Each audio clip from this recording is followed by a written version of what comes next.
What's up, community? My name is Professor Kane, and this is Relationomics, the show that looks at the uncanny parallels between economics and relationships. Yes, there are many. Now today we're going to take a little look at something called aggregate supply and aggregate demand and long-run aggregate supply. Now you are probably not familiar with aggregate supply, aggregate demand, and long-run aggregate supply. Probably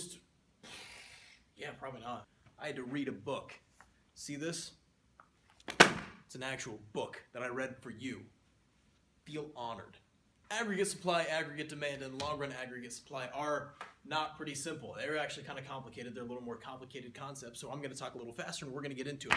Now, most of you probably remember me talking about supply and demand and how they affect each other in episode 1. Link somewhere if I know how to put it in. This time I hopefully should. Anyway, aggregate supply, aggregate demand, and long-run aggregate supply are actually all kind of similar. They're close. But close is only okay in two places. Only two. That's horseshoes and hand grenades. So we set up our graph as we always do. It's a bad marker.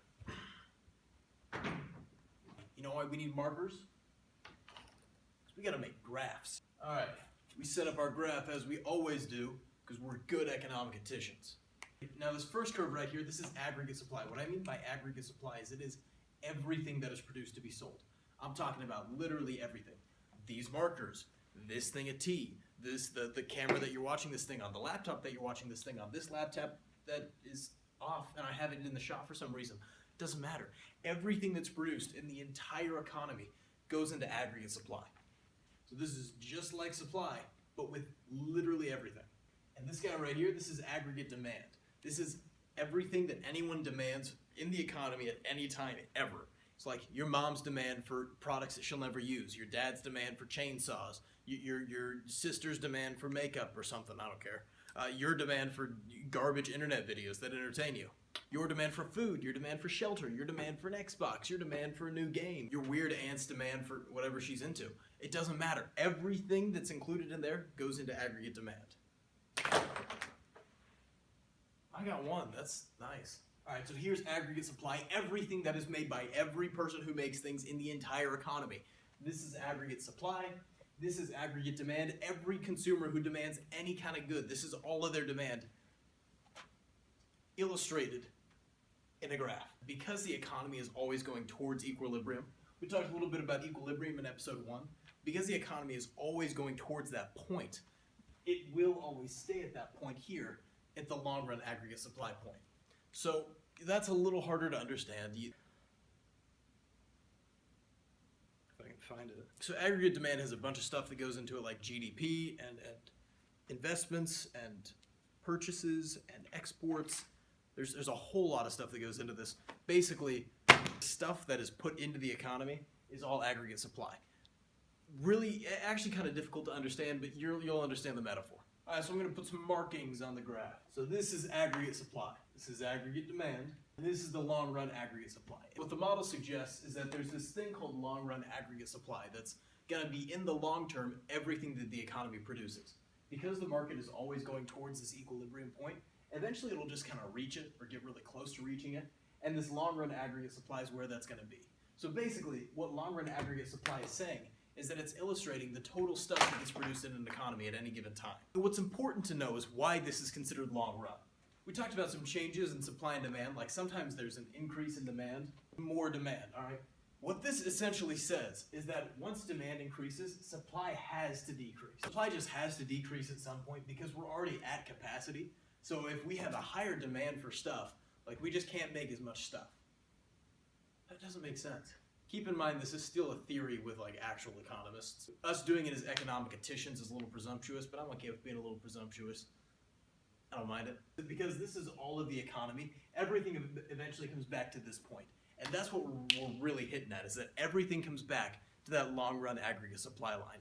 But it also doesn't account for shifts in the long-run aggregate supply curve, which absolutely happen with new technologies and increased labor force. There's a lot of ways to shift the long-run aggregate supply curve, so the theory is kind of self-contradicting. But we can still have fun with it anyway, and that's exactly what we're going to do, because we're about fun. We're not about learning. We're a little bit about learning, but we're mostly about fun. Lots of fun, lots of jokes, lots of way to be hilarious.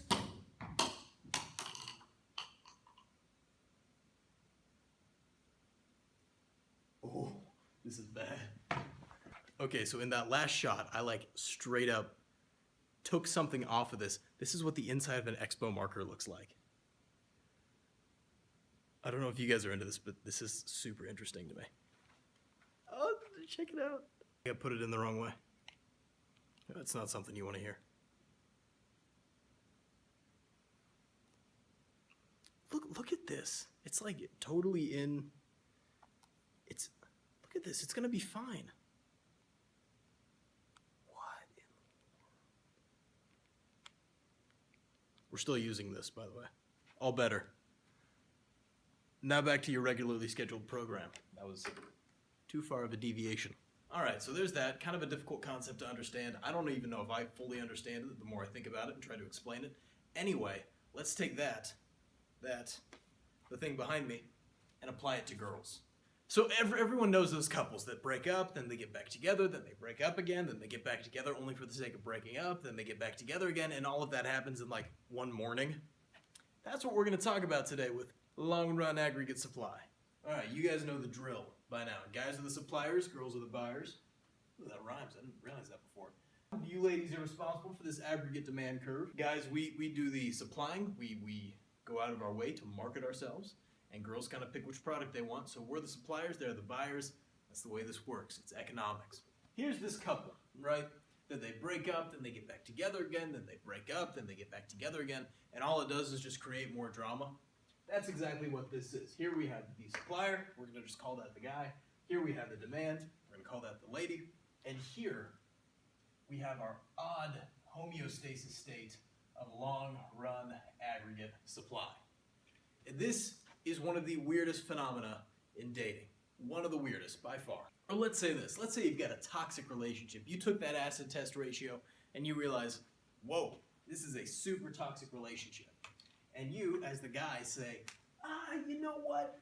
We don't need this much. Supply is a little less now. This is probably for the best. I don't think this should go on any longer than it is already.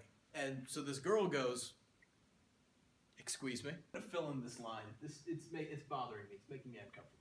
So this girl all of a sudden says, excuse me, no, I'm the best thing that ever happened to you, but I do kind of realize now that I've absolutely taken this relationship for granted and didn't quite realize what I had when I had it. Now it's gone, and I kind of want it back now.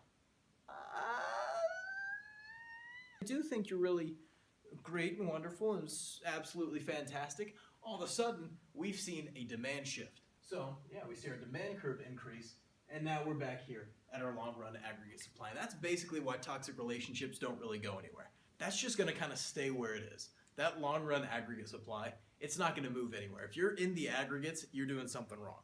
All right? Break up, get back together again. I can't see us ever working it out. I can't see us without each other. It's the same. It's always the same. It's not going to change. Any of these changes are just fluctuations on the long-run aggregate supply.